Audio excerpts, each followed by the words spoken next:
3 mois après son élimination en quart de finale de la Coupe d'Afrique des Nations à Marrakech contre le Nigeria, la bande de Vladimir Petkovic a inauguré son passage en mode Coupe du Monde au cours de cette tournée italienne composée de 2 rencontres amicales face au Guatemala et à l'Uruguay. Ce fut notamment l'occasion pour les Verts de préparer leur entrée en lice à venir le 17 juin prochain à l'Arrowhead Stadium de Kansas City. Je sais que l'accent de Walid en anglais est peut-être bien meilleur que le mien.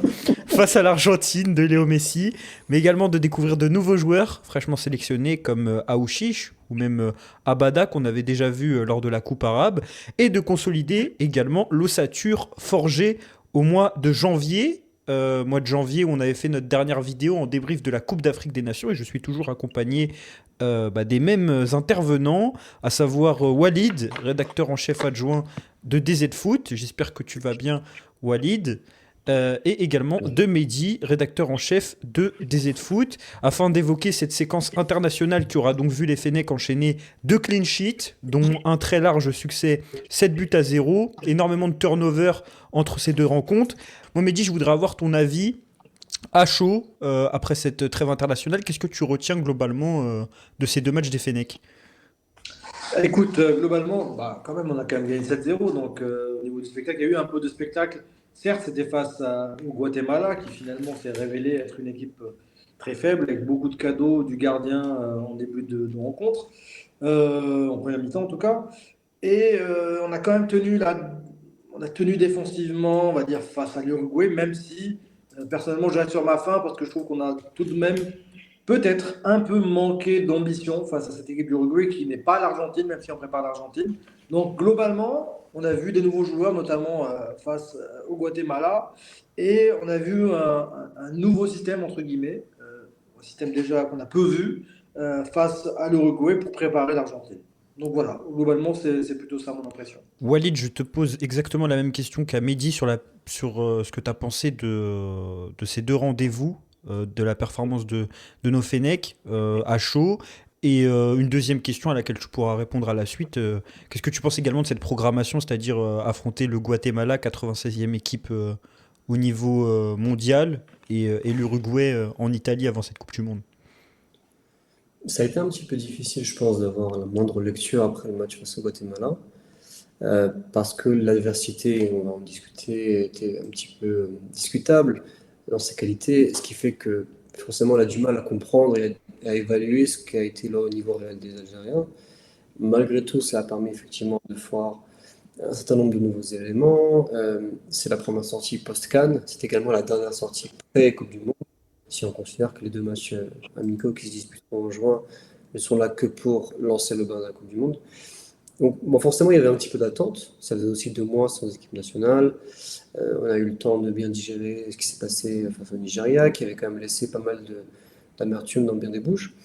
Euh, et il y avait toujours cette dichotomie entre l'Algérien satisfait du parcours à la CAN, qui était plutôt agréable, et l'Algérien qui était plutôt pessimiste en voyant la façon dont on était sorti. Maintenant, la question de la programmation contre en elle-même, c'est vrai que le Guatemala va poser question. Néanmoins, on peut toujours relever que dans sa région, le pays a eu des performances plus qu'honorables face au Canada, face aux États-Unis, face au Mexique. Mhm. Euh, que c'est un pays qui est en progression également. Je crois qu'ils ont connu une augmentation, enfin une hausse de 20 points, 20 places au classement FIFA en un an, de 110e à peu près à la 95e plus ou moins. Bon, la réalité et le problème du football, c'est qu'il y a des matchs. Donc on a vu qu'effectivement, il y avait quand même un écart qui était important. Et on peut aussi se poser la question de l'Uruguay. Certains diront qu'il n'est supposé y avoir que le Rio de la Plata qui sépare l'Uruguay de l'Argentine. Dans les faits, il y a beaucoup de choses. C'est une équipe qui m'a paru peu structurée, qui m'a paru ne pas avoir réellement d'idées, ne pas vraiment avoir de projet, ce qui est quand même étonnant quand on se rappelle que l'entraîneur s'appelle Bielsa. Mais ça nous a malgré tout aussi permis de réaliser que nous ne sommes pas si loin du niveau des nations, disons, de la seconde division. C'est mieux. Et ce qui correspondait au classement du pays, qui est 16e ou 17e au classement FIFA Coca-Cola. on a quand même l'occasion de voir que notre milieu de terrain tenait la route face à des joueurs comme Valverde, que notre défense était également solide. Voilà. Il y a toujours de quoi, il y a à boire et à manger dans ce qui a été, dans ce qui a été prévu, mais Mm. malgré tout, on peut quand même se poser la question de savoir à quel point ces là nous ont permis de préparer la Coupe du Monde. Et à ce niveau-là, j'avoue que je suis un petit peu dubitatif. En tout cas, l'Algérie a affronté deux demi-finalistes de la Coupe continentale de leurs confédérations respectives. On rappelle que l'Uruguay a fini troisième de la dernière Copa América l'été 2024, éliminé par la Colombie de James Rodriguez après avoir sorti le Brésil en quart de finale, et victorieuse cet Uruguay du Canada au cours de la petite finale. Pour le Guatemala, il y avait également une demi-finale de Gold Cup où ils avaient réalisé un parcours assez intéressant, éliminé face aux États-Unis sur la plus petite des marges. Mehdi, est-ce que tu aurais des commentaires également à effectuer sur cette programmation? Est-ce que pour toi, surtout le Guatemala, c'était pas, comme tu l'as suggéré en off, surtout une manière de bien lancer ce stage et de peut-être prendre un peu plus de confiance avant les vraies échéances, quoi? Oui, ça paraît clair. Vu qu'on ne prépare aucune équipe en jouant au Guatemala, ça ne ressemble ni à l'Autriche ni à la Jordanie, et encore moins à l'Argentine. Donc oui, en plus le choix de cette équipe, c'est pas fait vraiment par la fédération. C'est plutôt après que l'entreprise, en tout cas la boîte en charge de l'organisation du match Algérie-Uruguay, c'est elle qui a proposé justement le Guatemala, et donc ça a arrangé tout le monde parce que ils ont accepté de venir jouer dans le nord de l'Italie. Et l'Algérie a fait son stage au centre de la Juventus. Donc tout ça a arrangé tout le monde.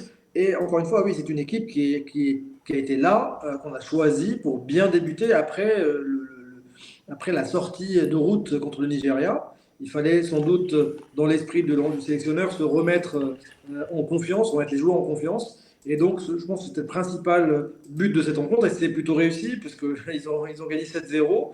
Et ça, c'est ce qui a sans doute, on le saura après, on le saura à l'issue de la Coupe du Monde, à l'issue des résultats. Peut-être que ça aura bien lancé la préparation à la Coupe du Monde. Donc, comme tu l'as dit, et comme vous l'avez suggéré, ça a été aussi l'occasion de lancer des nouveaux joueurs. C'est en tout cas ce qui était assez marquant sur cette composition, puisqu'on avait, je vais la rappeler, hein, Mastil, le gardien qui évolue en deuxième division suisse, qui a fait sa première avec les Verts, lui qui connaissait sa première convocation en équipe nationale. On a également Abada, qui était titulaire pour la première fois avec les A, et donc c'était la première sélection avec les A, le joueur de l'USM Alger qu'on avait vu lors de la dernière Coupe arabe. Une défense sinon qui était composée d'éléments qu'on avait assez expérimentés en équipe nationale, même pour Belaïd qui avait joué lors de la dernière Coupe d'Afrique, Ben Sebaini, Ait Nouri, un milieu de terrain composé de Zerouki, Titraoui qui débutait en tant que titulaire et Oussem Aouar qui n'était pas présent également lors de la dernière CAN, forfait de dernière minute, et puis Riyad Mahrez, Amin Gouiri et Mohamed Amin Amoura. Qu'est-ce que vous avez pensé de cette composition? Walid, tu as notamment soulevé le fait qu'on avait un trio d'attaque titulaire avec le revenant Amin Gouiri qui était absent lors de la dernière Coupe d'Afrique des Nations. Ouais, il y a deux façons de dire je crois la composition. La première, c'est qu'il y a une forme de continuité. En dépit de la rencontre face à l'Uruguay, on en parlera après, je continue à penser que le 4-2-3-1 reste le schéma privilégié par Vladimir Petkovic. En tout cas, c'est celui qui a été aligné pendant la CAN. Et c'est également avec ce schéma-là qu'on débute la rencontre au Guatemala.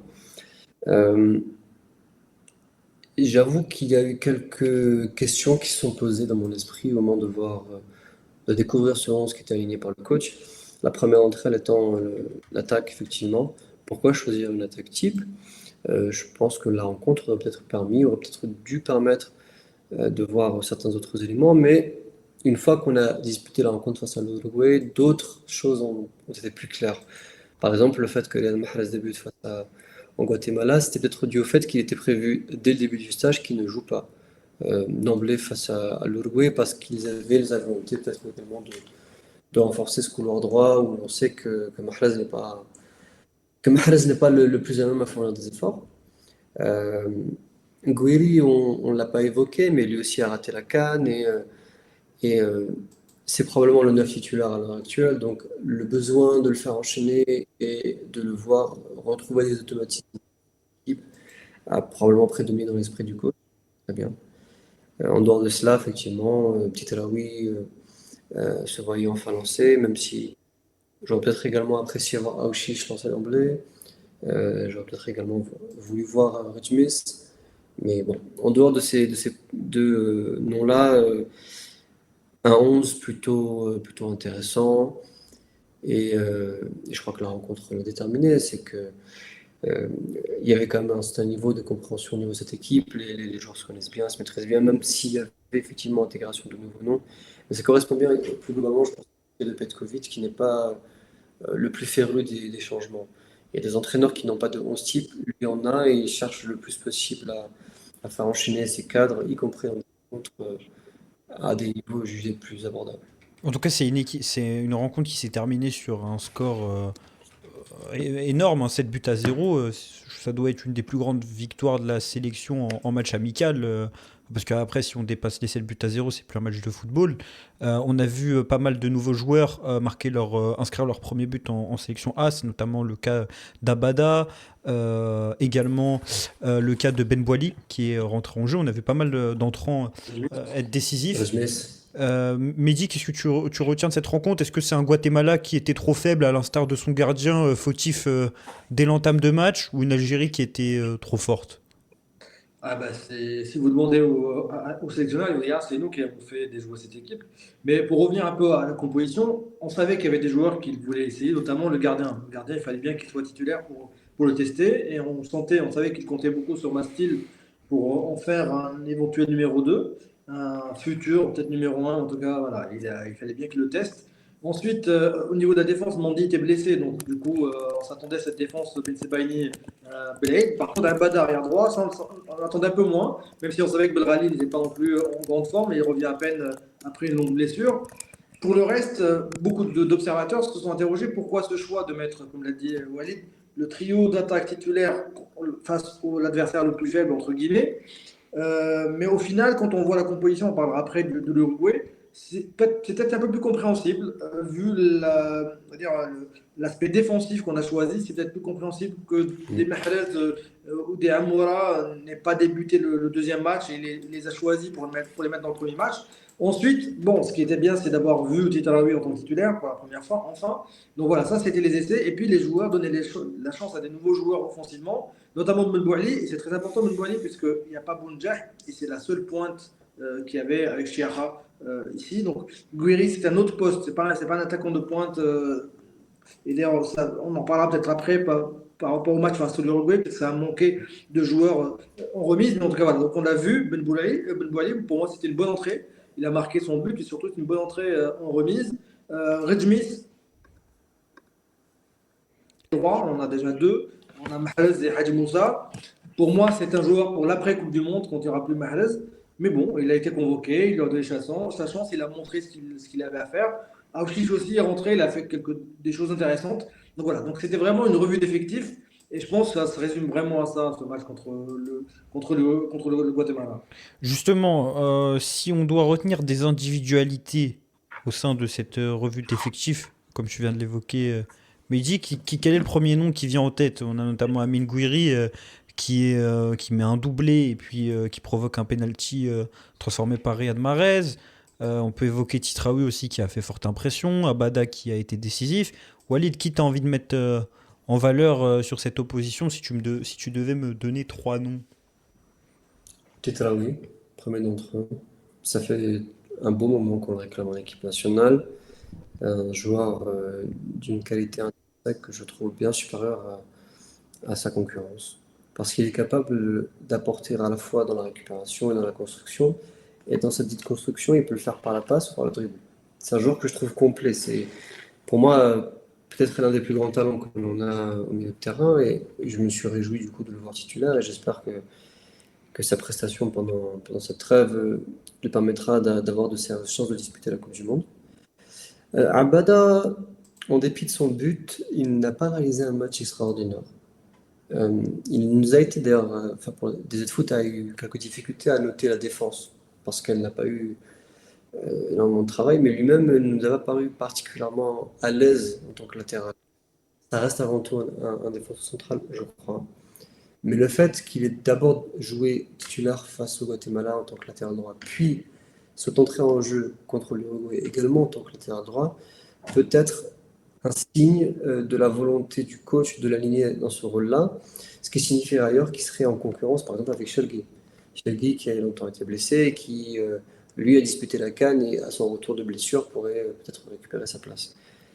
En dehors de cela, Ait Nouri, je pense qu'il est important de relever le cas Ait Nouri, que l'on a souvent critiqué en équipe nationale pour sa propension à, disons, à ne pas être tactiquement à son aise. Il est sur une très bonne forme, une très bonne lancée avec City. Il a fait deux très bons matchs pendant cette trêve internationale et face au Guatemala, particulièrement offensif, donc je pense qu'il faut le souligner. Et le dernier d'entre eux, bah, c'est assez évident, c'est Guiri. Dans le cas de Guiri, moi je le soulignerais avant tout pour sa capacité à combiner. C'est un joueur, comme il a relevé, qui n'est pas une un pur numéro 9.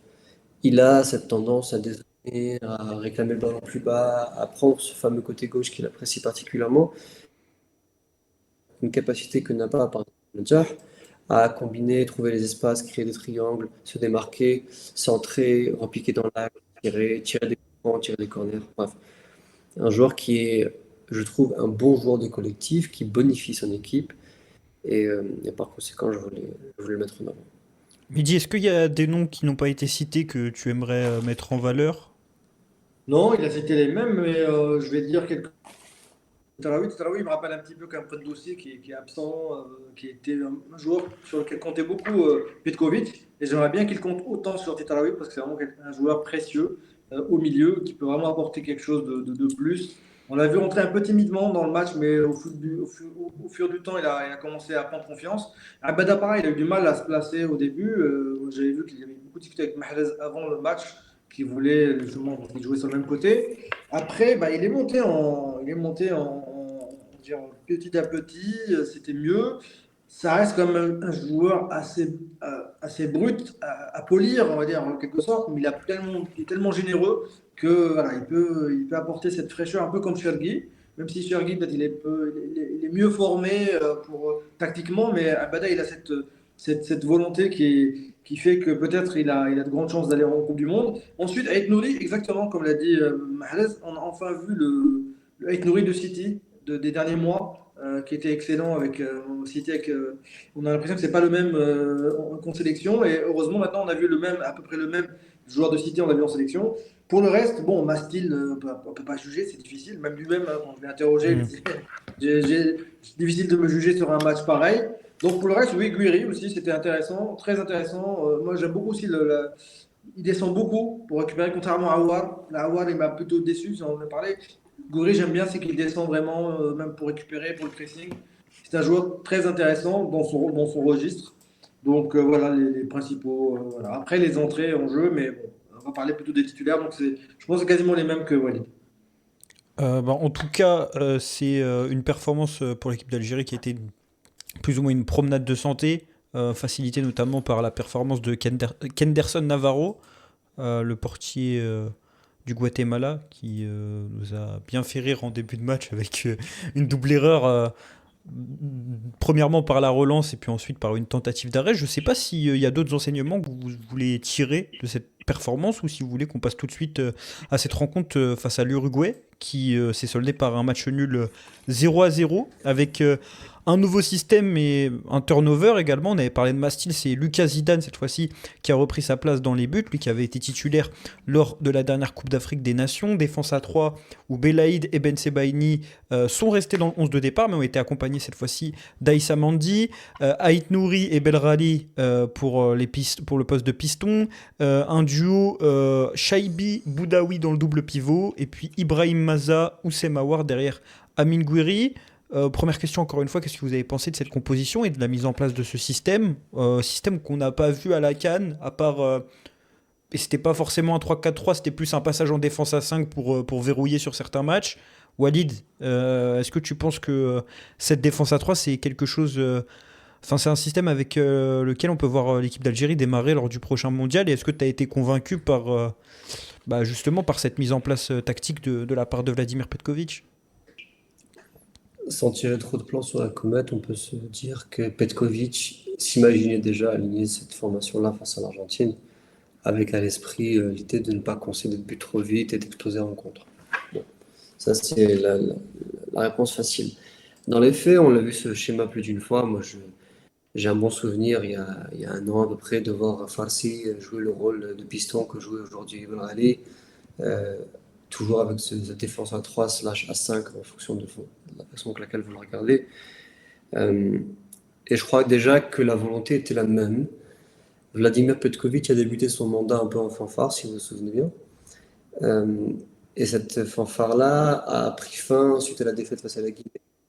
Il lui a fait comprendre que il était important pour son équipe d'avant tout arriver à rétablir un minimum de cohésion défensive, ce qui l'a conduit à adopter un schéma qu'il, par ailleurs, appréciait particulièrement avec la Suisse et un peu après avec les Girondins de Bordeaux.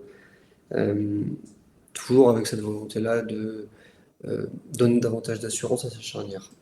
Dans notre cas à nous, la question se posait au moment notamment où Issa Mendy était sur une mauvaise forme et qu'il y avait cette volonté-là de sécuriser davantage, de le mettre dans un rôle d'axial droit qui lui convenait particulièrement. Un petit Séville, c'est là où il s'est vraiment révélé comme étant l'un des meilleurs à son poste. Ça permettait également de plus donner plus d'assises. À ce moment-là, c'était Tougaï qui jouait le rôle de libéraux. Je crois pas libéraux, mais disons d'axial-axial. Et ça permettait également, et ça c'est pas le point le moins important, d'avoir plus de cohésion derrière un Ait Nouri qui laissait beaucoup d'espace. Et quand c'était Youssef Attal sur le banc à droite, la même chose. Peut-être réflexion que je me fais là à l'instant, mais je me rappelle que pendant la CAN, on a eu beaucoup de difficultés sur les phases arrêtées. Peut-être le fait aussi d'avoir trois défenseurs centraux, ça te permet de pas avoir ce déficit athlétique que tu peux avoir avec les autres éléments que tu as sur la pelouse, en sachant que Belaïd s'était fait assez remarquer sur chacune de ses entrées, justement pour sa capacité à neutraliser les offensives adverses dans le domaine aérien. Moi, c'est quelque chose que je souligne, et surtout, je sais pas ce que tu en as pensé, Walid, moi je l'ai trouvé très bon, Belaïd, enfin très bon en tout cas. Sur cette trêve, j'avais déjà apprécié à la CAN. Je trouve que techniquement, il est au niveau. C'est un Défensivement, joueur je le trouve sous-côté, assez hein. solide. C'est un joueur sous-côté comme beaucoup d'autres joueurs qui jouent, qui évoluent en Algérie, comme Titraoui, beaucoup de joueurs comme ça. J'ai l'impression qu'ils ne sont pas jugés sur leur vraie valeur. Ils sont jugés un peu artificiellement. Je sais Surtout pas qu'à ce que la tu en CAN, je penses, me toi. rappelle qu'il avait été décisif. Il me semble que c'était lors du troisième match où il marque de la tête sur un corner. Enfin, On pourrait, moi, je trouve qu'en on en pourrait termes de là. profil, on a vu d'autres locaux. Par exemple, tu avais cité Tougaï, où moi je trouvais que techniquement, même sur la coupe arabe, je le trouvais assez limité, notamment sous pression. Belaïd, au contraire, je le trouve très propre techniquement. Et j'avais vu un tweet, il me semble que c'était de Marwan Belkacem, qui disait qu'il avait largement le niveau pour jouer dans des clubs de Ligue 1 en France, lui qui joue à la JSK. Moi, je suis totalement d'accord, hein. Moi, c'est un profil que j'apprécie. Je regarde pas beaucoup la Ligue 1 algérienne, mais c'est vraiment un profil qui tape dans l'œil. Je sais qu'il avait des meilleures années lorsqu'il était à l'USMA, mais moi, je trouve que c'est quelqu'un qui peut aujourd'hui se faire sa place dans le 11 de départ en vue de la Coupe du Monde. Mehdi, qu'est-ce On peut que. élargir ça. Juste une réponse à ça. On peut élargir ça même à la question des gardiens. Euh, Qu'est-ce qui justifie encore aujourd'hui que quatre gardiens sont sélectionnés? Tu as un gardien qui joue la relégation en Division 2, ou tout du moins le maintien, Division 2 espagnole. Un gardien qui débute véritablement sa carrière professionnelle à 26 ans en D2 Suisse. Un gardien qui est issu de la réserve d'un club professionnel et qui n'est pas totalement professionnel lui-même. Et un gardien de D3 française. Voilà les quatre gardiens qui ont été retenus. Qu'est-ce qui justifie en 2026 qu'il n'y ait pas un Gaïa Marbah? Bon, on Moi, peut vraiment se poser pour répondre, avant de revenir aux gardiens, aux défenseurs, c'est intéressant la réflexion de Walid. Moi, pareil, quand j'ai vu la liste des quatre, tout le monde s'est dit, ben, c'est pas normal qu'on donne pas la chance aux joueurs de championnat. Pour moi, il y en a deux qui ont leur place. C'est Zidane, parce que il veut jouer grâce à son jeu au pied, qui est voilà, la... il compte beaucoup sur ça. Petkovic. Mastil, il a 26 ans, c'est vrai, mais il a un gros potentiel. Par contre, les deux autres, pour moi, ils n'ont pas leur place. Belazouk, c'est évident qu'elle n'a pas sa place. C'est un jeune qui devrait être avec les U20 ou les U23. Et Mondrea, pareil. Mondrea, je suis désolé, je ne vois pas de quelle expérience on parle quand on dit de l'expérience. Pour moi, il y avait au moins une place pour un joueur de championnat, pour un Gaïa Melbah ou pour un Benbout. Benbout s'est retiré parce que justement, il a senti qu'il n'avait plus sa chance. Pour moi, le scandale, il est là. Il y a sans doute une place à prendre de numéro 2, voire même de numéro un s'il y a une vraie concurrence. s'ils avaient été sélectionnés à temps. Mais au moins sur ce stage-là, je pense qu'il aurait fallu qu'il y ait quand même au moins un ou deux joueurs du championnat en tant que défenseur.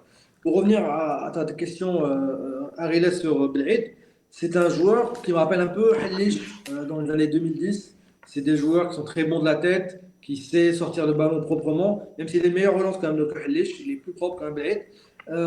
C'est un joueur qui a été pour moi, voilà, c'était comme un Bada en quelque sorte, même si on le voyait avant un Bada. Un Bada, ça fait 2 ans qu'on le remarque, mais Belhaid, on le connaît depuis les jeunes catégories. Il a fait toutes les jeunes catégories, U18, U20, U23. Pourquoi il n'a pas été sélectionné avant? Ça reste vraiment une interrogation. C'est vrai qu'il a eu un passage raté en Belgique. Il est revenu en Algérie. Et là, on voit qu'il s'impose directement. Pour moi, c'est comme Titarawi. Titarawi, c'est un joueur qui aurait pu être là depuis 2 ans en sélection. On a l'impression que il y a une sorte d'aveuglement face à ces joueurs-là. En plus, la défense centrale, c'est quand même un secteur où il y a eu pas mal de difficultés, que ce soit même avant la CAN précédente où le duo Rami Ben Sebaini et Aïssa Mandi était plutôt efficace. On se rappelle que c'était un secteur où on avait justement des difficultés au niveau des individualités pour associer quelqu'un à Ben Sebaini, pour associer quelqu'un à Aïssa Mandi. Et là, justement, je voulais revenir sur la question. Vas-y, Walid. Juste un point, je m'excuse. Dans ta question, il y a une chose que tu as soulevée que j'aimerais mentionner très rapidement. Les copies arrêtées. J'ai toujours autant l'impression qu'ils ne sont pas travaillés. Ou du moins, s'ils le sont, je ne comprends pas avec quel objectif et pourquoi ça ne se répercute pas sur le jeu des Algériens. Il y a eu plus d'un coup franc, il y a eu notamment un coup franc, je crois que c'est face à l'Uruguay, qui est proche de la surface de réparation, côté droit. Et qui, bon, ça m'a donné l'impression que c'était complètement improvisé.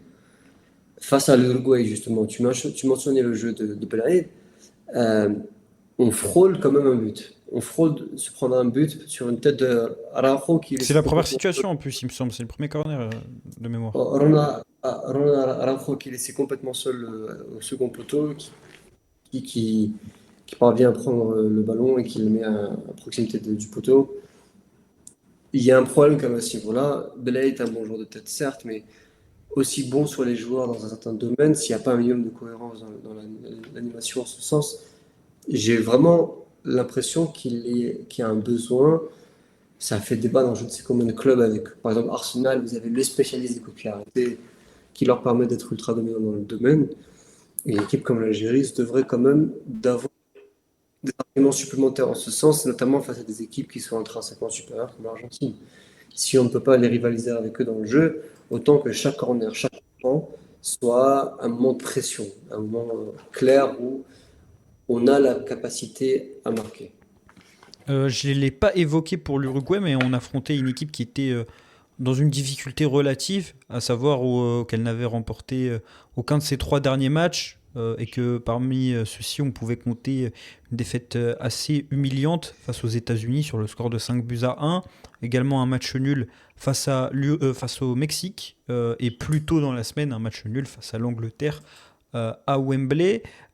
Équipe d'Uruguay qui a aligné donc Araujo en défense centrale avec Jiménez parmi les joueurs notables qu'on connaît tous, Ugarte, mais surtout Federico Valverde au milieu de terrain, dont il a montré au cours de cette rencontre qu'il était d'un joueur d'une classe supérieure, en tout cas à ses coéquipiers. Je ne sais pas ce que vous en avez pensé, mais avant d'évoquer la prestation de Nofenek, j'ai trouvé l'Uruguay très, très très moyenne, dans le sens où intrinsèquement, hormis Valverde, j'ai pas trouvé qu'il y avait une classe d'écart entre les deux sélections comme on aurait pu en avoir une si elles s'étaient affrontées 10 à 15 ans plus tôt, où l'Uruguay était une équipe qui prétendait à la victoire finale, non seulement en Copa América, mais également en Coupe du Monde, demi-finaliste en 2010, avec ce match face au Ghana dont on se rappelle tous.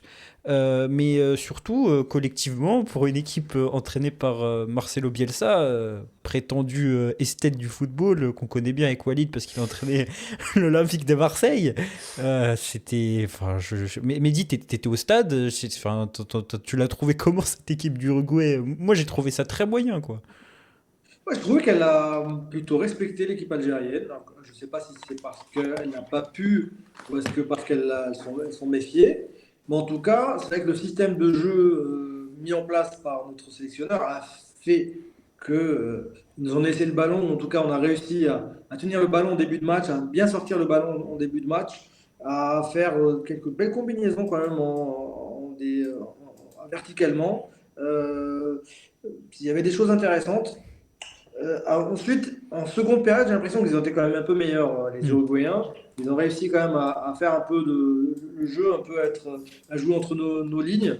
Mais c'est vrai que globalement, c'était pas forcément une foudre de guerre auquel on pouvait s'attendre. C'est une bonne équipe sud-américaine, bien en place, mais rien d'extraordinaire. Vraiment, il n'y avait pas voilà, il n'y avait pas, mis à part Valverde. Donc, comme on l'a dit plus tôt, l'équipe d'Algérie a arboré un système en 3-4-3. Walid, qu'est-ce que tu penses de ce système? On a évoqué le fait qu'il n'avait pas forcément été mis en place lors de la Coupe d'Afrique des Nations. Moi, personnellement, que ce soit sur le papier ou sur les premières minutes de jeu, j'ai trouvé qu'il était vraiment adapté à l'effectif, dans le sens où il y a une véritable valorisation des deux profils qu'on a en termes de latéraux, à savoir pour moi deux pistons, même si Ait Nouri a rarement joué à ce poste de véritable piston, ça a plus été un latéral au cours de sa carrière. Belrali, c'est clairement le cas avec l'Hellas Vérone où il joue dans un système à 3 également. Je trouvais que ça valorisait bien ses profils, je trouvais que ça valorisait extrêmement bien également Ibrahim Maza qui pour moi est véritablement un profil de half space, ou même s'il peut jouer un peu plus bas, que ce soit dans un 4-3-3 ou même dans un double pivot, on l'a vu à Leverkusen, moi je trouve que c'est le poste idéal pour lui. Même que ce soit pour la défense à 3 pour l'assist défensif, ce qui est vraiment ce qu'on a relevé comme point positif de cette rencontre. Toi, tu as été satisfait de l'utilisation de ce système, en tout cas sans ballon. Alors, c'est important de noter d'ailleurs que sans ballon, le schéma varie. En possession du ballon, c'est effectivement celui qu'on évoque. Sans ballon, je l'avais noté pendant la rencontre, c'est une défense à 4. C'est intéressant. Ait Nouri monte. Il a un rôle de quasi milieu de terrain, ce qui est d'ailleurs Il fait potentiellement souvent. inspiré par ce que fait aussi un peu Guardiola, hein. Euh, bon, on peut débattre de ce schéma. Il a des avantages, des inconvénients, c'est assez évident. L'un des inconvénients que je vois, c'est que l'on se prive des ailiers. Quand tu as ce schéma-là, la raison pour laquelle Vladimir Petkovic aligne deux espèces de numéro 10 ou assimilés, c'est que le poste d'ailier est plutôt supposé être couvert par Ait Nouri et Belrali, qui dans le cas présent était supposé monter particulièrement haut. Ça a quand même donné un Awar qui m'a donné l'impression d'être perdu. Awar était un peu nulle part. Et ça s'est d'ailleurs ressenti dans sa prestation globale qui est très mauvaise, plus d'une question. Et Brahim Maza, je ne suis pas convaincu non plus que je l'affectionne particulièrement dans ce rôle, même si c'est quand même dû au fait que ce soit un joueur particulièrement élevé. Il a eu une mobilité et une liberté de mouvement qui était très appréciable. Euh, on peut se poser la question de savoir si ce schéma ne serait pas plus utile avec d'autres profils. Par exemple, les deux noms ou les deux éléments amenés à être derrière l'attaquant de pointe ne pourraient-ils pas être, par exemple, des joueurs dits de profondeur? Est-ce que ce serait particulièrement choquant si le numéro 9 en question était un numéro 9 davantage. Alors, pivot, c'est un terme qui est assez péjoratif, mais disons un Remise. profil, voilà, Il joue remise. un profil davantage de remise, disons Ben Bailey, par exemple. Ben Bailey, même s'il est également capable de prendre la profondeur, mais qui correspondrait davantage à ce schéma-là et qui aurait derrière lui, par exemple, un Amora euh, et un Maza. Je dis ça comme ça, c'est une idée que je soumets à votre jugement. Euh, Également, j'ai l'impression que le problème de ce schéma-là, c'est qu'il était supposé permettre le contre rapide. Sauf que dans les faits, je ne sais pas si c'est dû au fait que l'Uruguay ne savait pas quoi faire du ballon, mais la possession a été nôtre en première période. Elle a été uruguayenne en seconde mi-temps et ça a donné au final quelque chose comme 48-52 pour l'Uruguay. Euh, je ne sais pas si ce schéma-là a réellement permis effectivement des latéraux, comme ça peut être le cas à l'origine. Si Aïf Nouri m'a paru particulièrement intéressant à nouveau, et notamment parce que c'est un joueur de promotion qui est beaucoup trop à l'aise techniquement pour ne pas en tirer profit. Belrali, à l'inverse, m'a plutôt déçu. Euh, Il fait de mauvais choix. Bllarelli fait de mauvais choix et j'ai pas non plus été particulièrement convaincu par ses mouvements. Quand je vois une défense à 3, moi je veux voir un piston slash latéral qui constamment se réaxe et se dézone en fonction des mouvements du profil devant lui. Bllarelli a été collé à lui. Est-ce que Bllarelli c'est a pas mangé ça justement la le faute match. de Oussem Aouar C'est ça. C'est pas Moi, je, impossible. C'est pas impossible. moi, je pense, franchement, c'était. En fait, soit Petkovic est en train de cacher sa tactique offensive face à l'Argentine, il n'a pas voulu mettre les joueurs qu'il va mettre face à l'Argentine, soit c'était un choix, on va dire, on va dire un mi-choix. C'est parce que c'est vrai que moi, j'ai vu dans le cas des tribunes, Maza, il avait du mal à se placer. C'est qu'il ne savait pas s'il fallait qu'il monte aider Guiri ou s'il fallait qu'il reste derrière pour défendre quand Aït-Nouri montait. Shaibi, pareil, il était en double pivot, mais il était censé quand même se projeter. Et souvent, sur les occasions qu'on a eues, eh ben, Guiri se retrouvait tout seul, souvent avec Awar, et puis c'est tout. Maza était trop loin, Shaibi ne se projetait pas. Belrani, de l'autre côté, était gêné par le positionnement de Awar qui ne descendait pas, qui ne le couvrait pas non plus. Donc je pense qu'il y avait des problèmes à ce niveau-là, mais c'est peut-être aussi des instructions tactiques du staff qui avait peur justement des contres uruguayens qui ne sont finalement pas arrivés. Et peut-être qu'ils leur ont donné des instructions assez défensives et donc du coup ils avaient du mal à prendre, à décider de quoi faire, notamment Maza, qui a été plutôt décevant sur cette rencontre. Même si techniquement il était à l'aise, il a fait de belles choses, mais dans la combinaison il a eu un peu de mal à se projeter et à jouer vite des contre-attaques, puisque de toute façon notre jeu c'était ça, hein. C'est qu'on arrivait à sortir le ballon au milieu, mais on pouvait tourner un petit peu, mais pour se projeter, on avait du mal à se projeter. Moi, pour donner mon avis sur ce système, j'ai trouvé que défensivement c'était assez intéressant dans le sens où on avait plutôt un bloc compact, et on avait une faculté à presser, notamment sur les 20-30 premières minutes de jeu. Où je trouve que, bah, de toute façon, c'est le point positif de ce match. Défensivement, on était assez solide, mais surtout, je trouve que avec tous les profils qui étaient alignés, on avait vraiment que des joueurs, quand je dis modernes, entre guillemets, c'est pour dire des joueurs qui sont pas en surpoids ou très vieux devant. C'est pas pour taper sur Riyad Mahrez, mais je pense que quand on veut pratiquer un football un minimum intense ou athlétique, et c'est ce que ce genre de système amène à faire, on doit avoir des joueurs qui ont la forme physique pour assumer les efforts et qui vont pas en faire la moitié ou complètement, complètement compromettre leur capacité offensive du fait de leurs efforts défensifs.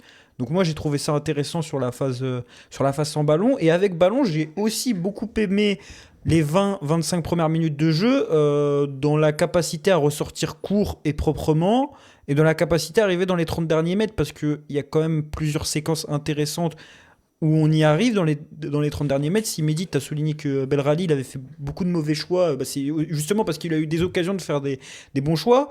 Mais j'ai trouvé que ça s'apparentait beaucoup à du handball, enfin, sur ces rares séquences. C'est-à-dire qu'on était devant la surface, mais qu'il n'y avait pas non plus de volonté de frapper. Et pour moi, un des problèmes de la composition qu'on a eu, justement, je parlais de Marez, c'est qu'en enlevant Marez, en ayant Guiri en pointe, et en ayant derrière lui Aouar et Maza et comme joueurs de couloir Aït-Nouri et Belrali, on perd énormément en capital but, je trouve. Il n'y a pas beaucoup de joueurs qui sont capables d'être décisifs par la frappe, même si Aït-Nouri Maza, il tire de loin quand même. Il a bien tiré de loin, Maza. mais, Shaibi, il a tiré de loin d'ailleurs, mais, Shaibi. mais enfin, je trouve qu'on perd quand même un joueur qui est capable d'être régulièrement clutch, ce qui est Mahrez et ce qui était l'avantage de Mahrez sur ces dernières semaines, ces derniers mois, c'est que c'était lui le capital but de l'équipe quand on avait besoin de lui d'une certaine manière. Là, on a pas mal de joueurs qui sont capables de marquer, mais par exemple, Aouar, je le vois pas en première capacité, en première qualité, Ah, mais quand même. le fait de non Quand seulement. même.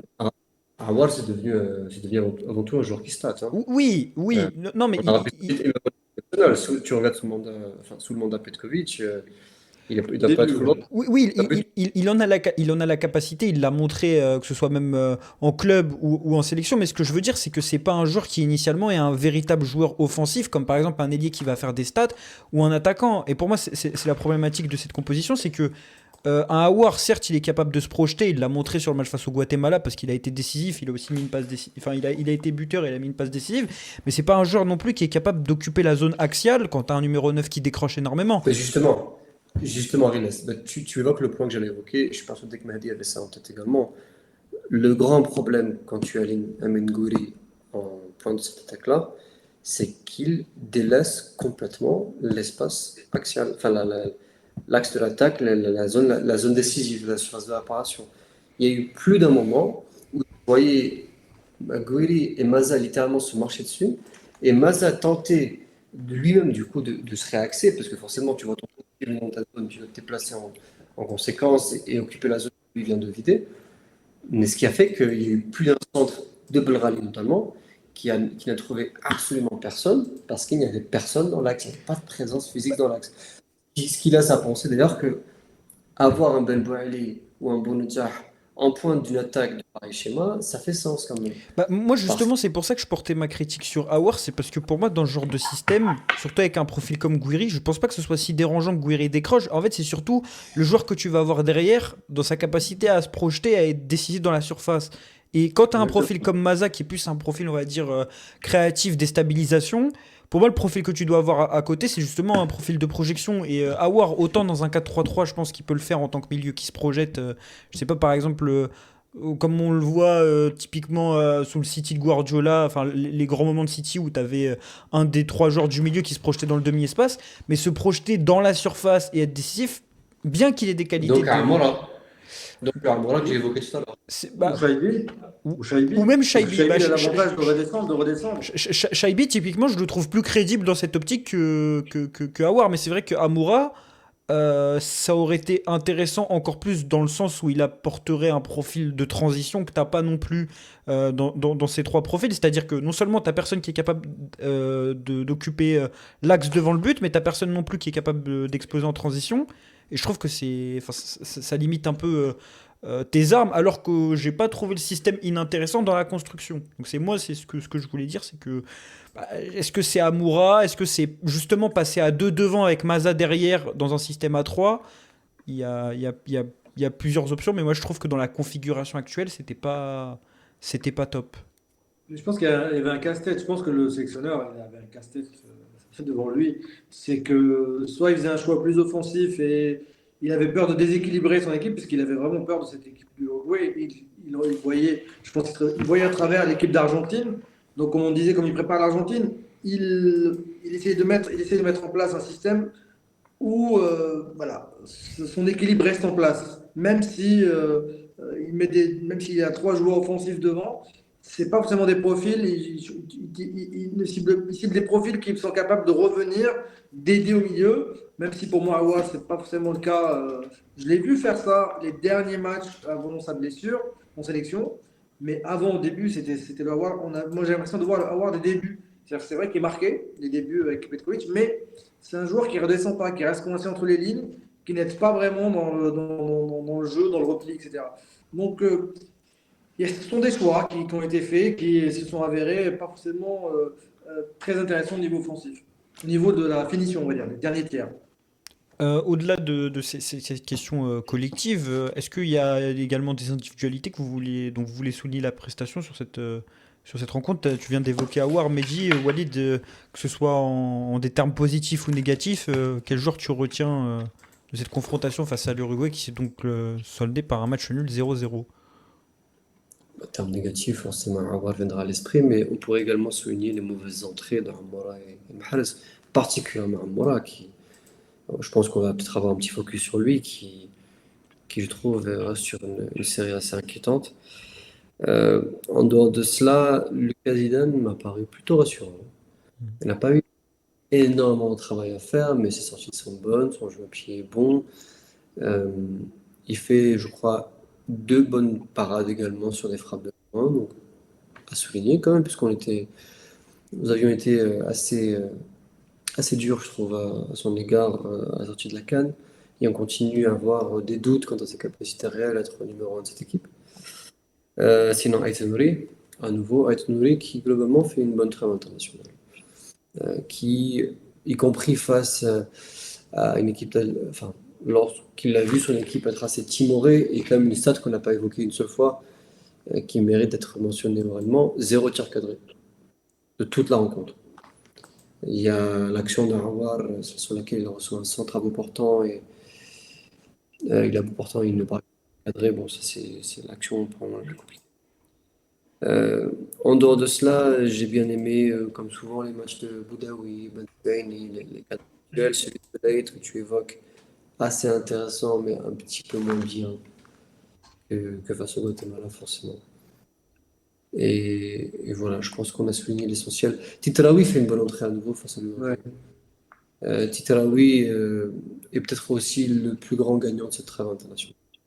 Ouais. Moi, j'évoquerai aussi quand même Boudaoui. Boudaoui, j'ai bien aimé dans la continuité de ce qu'il a fait à la CAN. Je pense qu'il est en train de s'installer vraiment au milieu, comme peut-être la solution numéro un. Et donc, c'est vrai que c'est pas forcément toujours spectaculaire, mais c'est un joueur très précieux au milieu. Voilà, pour moi, c'est un joueur sur lequel j'ai envie de mettre un petit focus. Et on a vu notamment Bielsa le prendre en aparté à la mi-temps. C'est. C'est vrai qu'il lui a dit qu'il irait bien à l'OM, apparemment. Oula, moi je milite pour ses choix, mais apparemment l'Olympique de Marseille, on préfère d'autres Moi, types je de milite pour milieux. qu'il aille en première ligue. Ouais, Je ça, pense qu'il a fait le tour en France, hein. on parlait de Galatasaray à la fin de la CAN, finalement ça s'est pas concrétisé, mais c'est vrai que le voir à Nice depuis plusieurs années, quand on connaît son talent, mais même le fait de le voir s'imposer définitivement en équipe nationale que maintenant, c'est un peu regrettable. Enfin, 7 ans à Nice et il continue à recevoir des marques de mépris de la part de ses supporters. bon, 7 après, ans. on imagine qu'ils sont motivés par d'autres choses que ses prestations footballistiques, connaissant connaissant le contexte d'histoire. Il coche malheureusement 2 à 3 cases qui sont déjà assez. Ils sont déjà des lignes rouges pour le supporter d'histoire typique. On a évoqué Amoura, justement, Walid. On se rappelle que c'était un des gros flops, entre guillemets, de la CAN. Tant également, il y avait aussi des attentes qui pesaient sur ses épaules. Je parlais de capital but, j'ai évoqué Marez, mais le capital but, surtout sous Petkovic, c'est avant tout Mohamed Amin Amoura. Saison compliquée du coup en club à Wolfsburg, bon, du moins pas aussi brillante que la première. 8 buts, 3 passes D en 24 matchs. La saison passée, il avait inscrit 10 buts et délivré 9 passes décisives. En sélection, comme j'ai dit, il y a l'image de cette canne, mais il y a surtout ce rassemblement qui n'a pas non plus été très glorieux, en dépit d'une passe décisive face au Guatemala. Walid, est-ce qu'on en arrive au point où son statut titulaire peut être remis en question, chose qu'on n'aurait pas du tout imaginé avant la dernière Coupe d'Afrique des Nations? On peut se poser la question en tout cas, hein. La question est légitime. Euh, Au sujet de Mohamed Amin Amara, j'ai souvent dit que il souffrait d'une blessure à l'épaule qu'il n'avait toujours pas traitée par la case chirurgie et qui avait, je crois, un certain impact dans ses performances. C'est toujours le cas, depuis mon humble avis, mais cette blessure-là ne justifie pas son incapacité croissante à s'intégrer dans le jeu collectif de l'équipe nationale. Et il y a eu des séquences, notamment face au Guatemala, qui j'ai trouvé absolument choquantes. Alors, je ne sais pas si c'est au Guatemala ou face à l'Uruguay.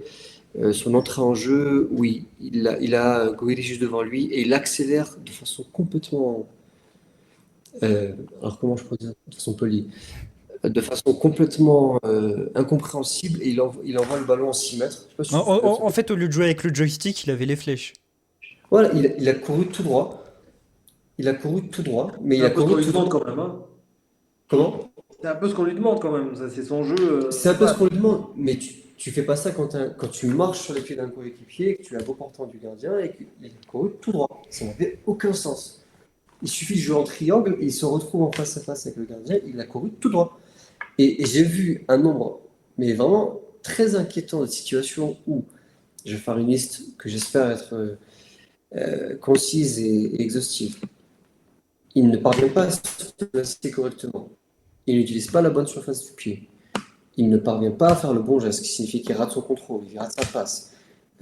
Il a un vrai déficit en termes de compréhension du jeu, ce qui signifie qu'il va faire le mauvais choix. La dribble quand il faut passer, la passe quand il faut dribbler. Euh, Globalement, offensivement, inoffensif. Ça, c'est ce qu'on avait pu noter pendant la CAN. Il a eu des moments où il a complètement disparu.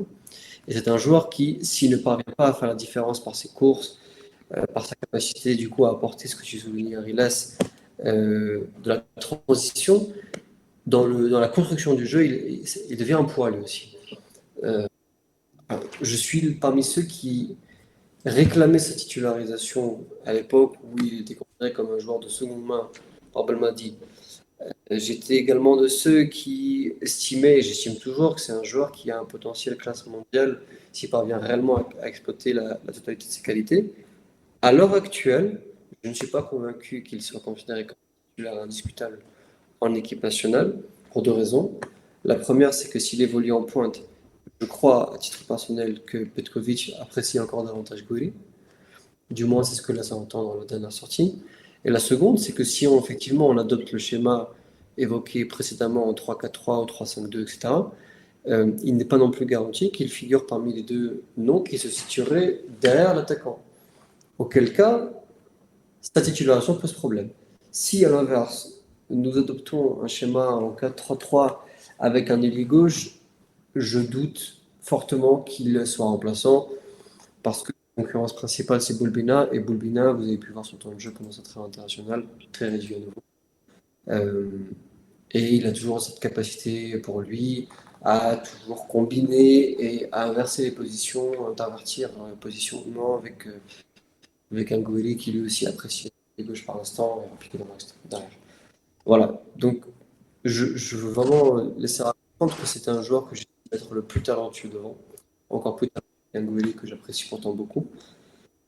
Mais ces derniers mois, sa saison 2025-2026, et tu as évoqué le cas de Wolfsburg, mais dans le jeu, dans le contenu, il est très décevant. Bien au-delà de ses statistiques, et pas mal des buts qu'il inscrit sont sur penalty également. 3, je crois, mais à vérifier. Euh, il a du mal. Cette saison est problématique. Je ne sais pas tout à fait à quoi elle est due, mais je crois effectivement qu'il est sur un mauvais espace. C'est dommage parce que dès que j'ai appris qu'on affrontait l'Argentine au premier match, je voyais déjà l'image de Amoura partir en courant vers le but et être attrapé par Otamendi, ce qui donnait un carton rouge et un penalty. Bon, après, un peu comme Vertonghen sur Fegouli. Bon, il n'y avait pas eu carton rouge, mais il y avait eu penalty au coup d'envoi de la Coupe du Monde 2014. Mais dis, est-ce que tu as quelque chose à dire sur les prestations d'Amoura? J'imagine que toi Ouais, aussi tu es moi, déçu. j'imaginais déjà les mêmes comparant les courses d'Amoura et de Messi dans ce match. Mais oui, c'est une saison très compliquée pour lui. J'ai l'impression que c'est la saison de trop à Wolfsburg. Il est même parti un peu au clash avec le club. Il a vraiment une envie de partir. La fraîcheur qu'il avait au début, cette envie qu'il avait au début de montrer, de démontrer toutes ses capacités, la Suisse, la Belgique, l'Allemagne, on a l'impression que c'est en train de stagner un peu. C'est en train d'arriver à un moment où on va pas dire que c'est un joueur qui a un peu mangé certains blancs, mais voilà, on a l'impression que les belles années commencent un petit peu à être un peu derrière, alors qu'il a tout le potentiel pour faire plus. Je pense qu'il arrive à une espèce de plafond de verre qu'il doit traverser s'il veut continuer à progresser. Et bon, le football, ça ne pardonne pas, hein, bientôt 26 ans, on voit très vite autre chose. Donc, oui, très décevant, les entrées en jeu, comme l'a dit Walid, exactement. On ne comprend pas trop sa façon de jouer. Avant, en fait, sa vitesse, son impact et tout, masquait un petit peu ses manques. C'est qu'on ne faisait pas très attention au fait que, bon, pratiquement, ce n'était pas toujours réussi. Mais voilà, il y avait le but, il a mené l'action. Là, ben, on regarde un peu plus quand même sa capacité à jouer avec les autres. Et globalement, c'est compliqué cette saison. Justement, Mohamed Amin Amoura, est-ce que vous auriez une solution pour lui redonner confiance? Moi, j'ai pensé justement Transfert. dans la continuité du système A3, peut-être un duo avec Amine Gouiri. Je pense que lorsqu'on parlait de la configuration avec deux joueurs derrière le 9, est-ce que ce serait pas plus intéressant d'avoir Maza en 10 et deux joueurs devant? Je parle vraiment avec ballon, hein. Sans ballon, on pourrait rester avec soit un Amoura à côté de Maza, soit un Gouiri. Je pense que ce serait plus intéressant d'avoir Amoura dans le sens où Gouiri est un point d'appui plus intéressant que Amoura. Où là, on l'a vu que seul devant, c'était compliqué. Je pense qu'on peut prendre pas mal de matchs à la CAN. Le match contre le match contre le Nigeria, par exemple. Walid, je vois une solution, que ce soit tactique. Toi, tu as parlé peut-être même de système avec un système à 3 un 4-3-3, quoi, avec un Amoura sur le côté gauche. Bon, au-delà des intentions, des schémas, pardon, il y a effectivement les intentions. Et si tu as la volonté de jouer en transition, en contre, bah, c'est forcément le joueur idéal, et ça lui laisse encore davantage de s'exprimer. Moi, ce qui m'interpelle le plus avec lui, c'est qu'on réalise, comme l'a évoqué Madé, pour la première fois, que son déficit physique euh, ne lui permet plus de gagner le moindre duel. Ce que je trouve assez intéressant, parce que c'est un joueur qui est petit en taille, de faire 1m70 ou pas loin. Euh, mais par le passé, cette donnée-là, ça lui donnait également un centre de gravité plus bas, ce qui lui permettait de bénéficier de beaucoup de fautes et d'être particulièrement difficile à manier pour ses adversaires. Aujourd'hui, il n'existe plus dans les duels. Il n'existe plus du tout dans le contact avec son vis-à-vis. Donc, je ne sais pas. Je ne sais pas si la question, c'est effectivement de l'aligner aux côtés d'un numéro 9 qui serait beaucoup plus euh, dans la remise physique, dans le combat, et qui pourrait libérer des espaces, qui pourrait combiner avec lui, qui pourrait attirer à lui. Je ne sais pas, c'est une option. Euh, S'il est sur le côté gauche, euh, Ait Nouri à ses côtés, c'est peut-être pas le meilleur profil. Parce qu'Ait Nouri va avoir cette tendance également à manger son côté et à phagocyter un petit peu les espaces qu'a Mora. D'ailleurs, on ne l'a pas évoqué, mais l'un des absents de cette trêve, c'est Jamal Hajjam. Et Hajjam et Mora se complètent.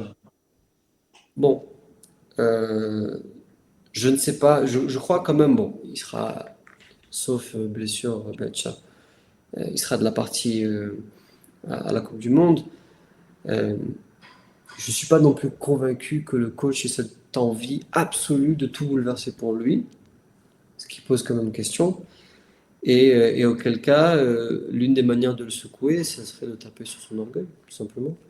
En Euh, le mettant sur un le séjour banc. sur le banc.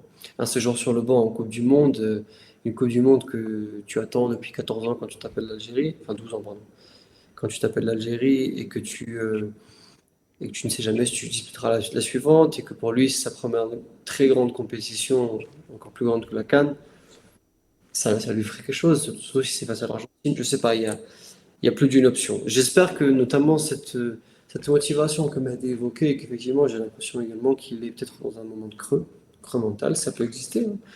On l'évoque peu quand il s'agit des footballeurs, mais les moments de moins bien, les dépressions, etc., ça peut influer sur le jeu.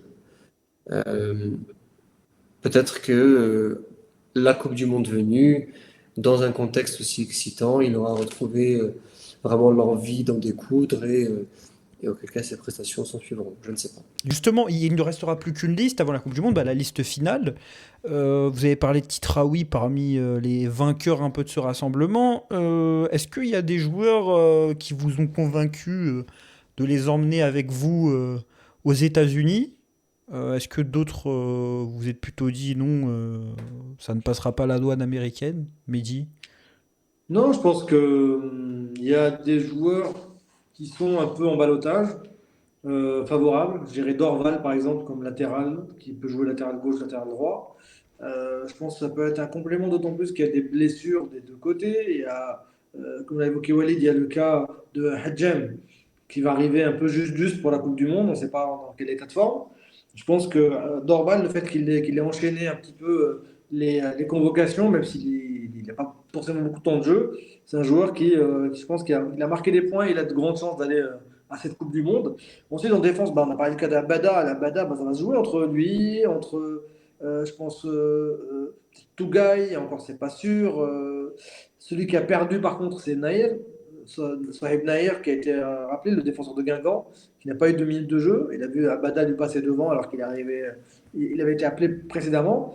Ensuite, Il n'a en jamais joué attaque, d'ailleurs, hein, c'est faire de ma part. Naël n'a jamais joué une seule seconde. oui, il n'a jamais joué une seule seconde. Il avait été convoqué avant Abada en sélection. Il a fait deux stages et finalement Abada il lui passe devant. Ensuite, au milieu, il y a Aouchiche. Bon, il a eu une entrée face au Guatemala, mais grosse concurrence au milieu. C'est très compliqué de voir si vraiment il a une chance d'y aller ou pas. En attaque, il y a Chiafa qui a été rappelé aussi. Et pareil, bah, il voit que Ben Bouali bah, lui passe devant. Donc voilà, c'est compliqué. Il y a de la concurrence finalement. Donc on peut critiquer les sélectionneurs sur beaucoup de points, mais il y a une vraie concurrence. Donc il y a des joueurs qui peuvent arriver un peu au dernier moment et avoir leur chance. je pense que bon, ça va être sain. Tu as évoqué Boulbina tout à l'heure, Walid. Pareil, Boulbina, bah, c'est quand même il part bien sur le côté gauche pour être un des joueurs qui ont la Coupe du Monde. Mais voilà, il y a de la concurrence. Donc c'est compliqué de voir si. Voilà, il va falloir encore prouver pour beaucoup de joueurs d'ici là, sur les 2 derniers mois pour aller en Coupe du Monde. Il y aura aussi des retours, hein, on n'a pas évoqué, mais Hadj Moussa, peut-être Ismaël Benasser, je ne sais pas de combien de temps est son indisponibilité avec le Et Dynamo pour ça, il est Zagreb. repris Il est aujourd'hui. de retour, il est de Il est de, retour, il est de retour. il est de retour, qui avait été bon à la CAN, moi que j'avais trouvé bon. Bon, après, le problème, c'est qu'il était un peu limité sur le plan physique, bon, les pépins qu'on lui connaît.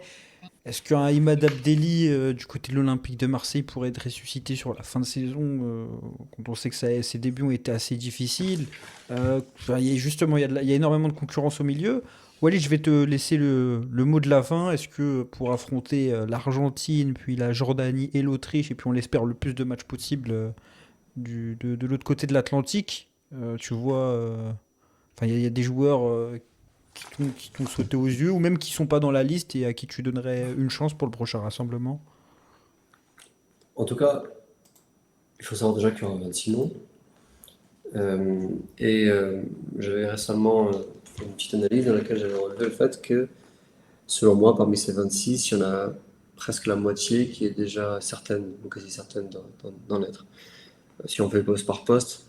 Gardien de but, j'ai pas mal de mal à imaginer que Zidane et Mandrea n'en seront pas. Ce, en dépit des critiques que l'on peut faire à l'égard de Mandrea, et je sais qu'il y en a, mais le fait qu'il soit maintenu toujours, encore et toujours en équipe nationale, en dépit du fait qu'il joue en D3, c'est peut-être un signe. Et le fait qu'il ait joué également pendant le CAN et non Ben Bod, c'était également un signe fort. Ce qui d'ailleurs a définitivement poussé Ben Bod à prendre sa retraite. Derrière, ça libère une position. Et on peut alors discuter de savoir qui sera le numéro 2 ou le numéro 3.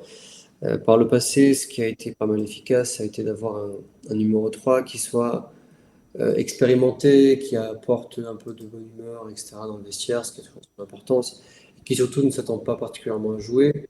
Donc, s'il ne joue pas, il n'est pas là pour pourrir l'ambiance également, ça compte. En défense, nous avons 3 indispensables, Ben Sebaini, Belaïd, Mendy. Derrière, tout est ouvert. Tout est ouvert et tout dépendra effectivement également des mouvements du côté des latéraux. Aït-Nouri devrait en être, Belrali devrait en être. Dorval, logiquement, devrait en être parce qu'il a cette capacité effectivement à jouer à droite et à gauche. Mais ensuite, on peut se poser des questions. Hadjam, oui ou non? Logiquement, il devrait en être également, mais j'espère pour lui qu'il va reprendre rapidement. Euh, le cas Chergui, est-ce que Chergui également, qui n'a pas été retenu par la trêve, en dépit du fait qu'il est officiellement rétabli, pour lui permettre de pouvoir enfin se remettre en forme avec le Paris FC et de convaincre son nouveau coach de le faire jouer, comme Boré. Si ce n'est pas Chergui, est-ce que ce sera effectivement Abada? Si ce n'est pas Abada, qui aura la chance de jouer? Et si on compare avec la CAN, par exemple, Atal, c'est fini. Je ne vois pas un seul moment Atal être retenu. Milieu de terrain, il y a 2 à 3 indispensables. Les 2 indispensables de Davis Deloré, ce ne sont pas mes propres mots, hein, c'est uniquement l'analyse des choix du coach. Le troisième étant Benassar, parce que Benassar a également été retenu pour cette trêve internationale, en dépit du fait qu'il a été blessé pendant 3 mois. Et c'est lui-même qui a décliné la proposition pour pouvoir se remettre en forme. Derrière, bon, Shelby également a de très fortes chances d'en être. Tu as évoqué Abdelli Ariles. Abdelli, pour moi, il n'a aucune chance d'en être pour une raison simple, c'est qu'il ne joue pas et que son concurrent, c'est Houssem Aouar. Houssem Aouar, s'il est en capacité d'en être, logiquement, devrait en être également parce que son coach l'apprécie. Et s'il n'y est pas, ou du moins s'il y a concurrence avec lui, eh bien, la présence d'Aouchiche fait encore plus sens. Aouchiche, c'est littéralement, c'est une photocopie du profil d'Aouar. C'est un milieu de terrain dit offensif qui est capable de jouer les gauches ou c'est un positionnement qui est très, très similaire. Son entrée en jeu est plutôt bonne. À la différence d'Abdelli, il est également mobile, il fait beaucoup de courses. Euh, c'est un milieu offensif qui court 12 à 14 km par match, c'est quand même pas mal. Donc voilà, je pense que lui devrait en être, et évidemment, Ibrahim Manza qui lui en sera. À droite, j'ai évoqué ça en privé. Je ne crois pas que Roger Smith pourra disputer la Coupe du Monde parce qu'il a Et deux devant joueurs lui devant lui. Mahrez Hadji Moussa. Moussa et qu'il n'a pas pour lui une polyvalence que d'autres pourraient avoir. On n'a pas évoqué, mais Qabal, point d'interrogation. À Après, il a besoin gauche, d'absence, hein. à gauche, logiquement, Moura Bolbina. Euh, j'ai beaucoup de mal à voir qui que ce soit d'autre en être, et notamment parce qu'on ne l'a pas évoqué non plus. Il est également suspendu, mais Blaili, je pense que c'est fini pour lui aussi. Et enfin, la pointe de l'attaque. La pointe de l'attaque, je suis bordé de vous le dire, je dors très mal. Je dors très mal, je me demande pourquoi mon coach n'a pas souhaité me sélectionner. Je me dis que c'est peut-être bien mon comportement. Pas impossible, c'est ce que doit se dire par exemple Taleb, euh, qui explique son absence. Et je dois également me dire, mais qu'est-ce qu'il en sera? Est-ce que Bakrar, qui fait une bonne saison en club mais qui a fait une mauvaise CAN, est-ce qu'il passera encore devant moi? Est-ce que Ben Boali, qui fait une très bonne saison en Hongrie, et a fait une bonne trêve, passe également devant moi? Quid de Berkane? Quid de Chiacha? Beaucoup de questions qui se posent. Comme vous l'avez pu entendre dans mes mots, il y a quand même pas mal d'indispensables. Je pense que les questions se posent au niveau de peut-être 5 ou 6 noms, sauf s'il y a un Algérien qui s'amuse à mettre une vingtaine de buts sur les 10 derniers matchs qui restent. Euh, mais en dehors de ces noms-là, je pense qu'on a quand même la grande majorité de ceux qui sont de l'aventure, Inch'Allah, au mondial. Et c'est quand même pas mal. C'est quand même pas mal parce qu'on sort d'une période de reconstruction et d'incertitude.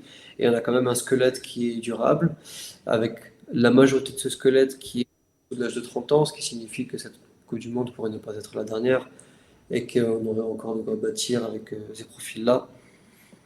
Voilà. Maintenant, tout se jouera sur les prestations de fin de saison et sur les envies du coach. Bon, en tout cas, Mehdi et Walid, je vous remercie énormément pour cette émission. Encore une fois, n'hésitez pas à vous abonner à la chaîne YouTube de DZ Foot, de nous suivre sur l'ensemble de nos réseaux sociaux. Également, je pense que vous venez certainement du site, donc je pense qu'il n'y a pas besoin de vous demander d'aller vers le site. Vous êtes certainement déjà dessus lorsque vous avez cliqué sur le lien. Auquel cas, vous ne connaissez pas le site de DZ Foot, mais vous tombez sur la chaîne YouTube, bah, n'hésitez pas à aller sur le site, mais je pense que ça va concerner je sais même pas si ça va concerner une seule personne. Je vous remercie encore une fois Mehdi et Walid. Et puis on se dit à bientôt. Il y aura certainement des vidéos avant la Coupe du Monde. Si Walid et Mehdi me sollicitent pour le faire. Walid, je crois qu'il a pensé à un format comme Jérôme Roten sur RMC avec une liste toutes les semaines pour nous proposer une actualisation de la liste finale de Petkovic. On se dit à la prochaine.